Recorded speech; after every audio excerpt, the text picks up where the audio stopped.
સુરતમાં traffic police દ્વારા traffic નિયમોનું વાહન ચાલકોને પાલન કરાવવા સ્પેશિયલ ડ્રાઇવનું આયોજન કરાયું છે. સુરતમાં ટ્રાફિક નિયમો અંગે સ્પેશિયલ ડ્રાઇવનું આયોજન કરાયું છે. સુરત શહેરમાં ટ્રાફિક પોલીસ દ્વારા સિગ્નલ ભંગ કરતા વાહન ચાલકો સામે કાર્યવાહી કરાશે. શહેરમાં દરેક રિજિયનમાં સ્પેશિયલ ડ્રાઇવ યોજાઈ રહી છે, જેમાં લાલ દરવાજા વિસ્તારમાં ટ્રાફિક ડીસીપી પન્ના મોમિયા ડ્રાઇવમાં ઉપસ્થિત રહ્યા હતા. ડીસીપીએ લોકોને ટ્રાફિકના નિયમોનું પાલન કરવા અપીલ કરી હતી.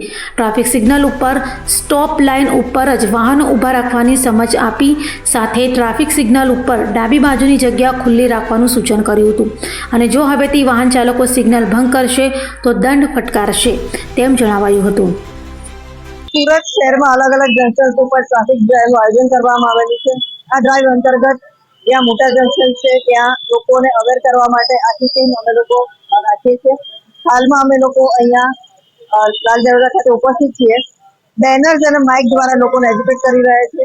જ્યારે ટ્રાફિકનો સિગ્નલ બંધ થાય ત્યારે તમારે સ્ટોપ લાઇનની પાછળ ઊભા રહેવાનું છે. લેફ્ટ સાઈડ હંમેશા ખુલ્લી રાખવાની છે, જેથી કરીને જેને લેફ્ટ ટર્ન લેવો છે એ લોકો સરળતાથી નીકળી શકે. અને સાથોસાથ જે રોંગ સાઈડ ચલાવી રહ્યા છે એ લોકોને અમે દંડ કરી રહ્યા છે, કારણ કે રોંગ સાઈડ ચલાવવું ખૂબ રિસ્કી છે. તે પોતાની જિંદગી જોખમમાં નાખે છે અને સામેથી જે વ્હીકલ પોતાના રસ્તામાં સાચી રીતે આવતો હોય છે એને ખબર નથી હોતી, એની સાથે એક્સિડન્ટ થઈ શકે છે. આ રીતે બે જિંદગી જોખમમાં મુકાઈ શકે છે. એટલે રોંગ સાઈડ ચલાવવું ખૂબ રિસ્કી છે.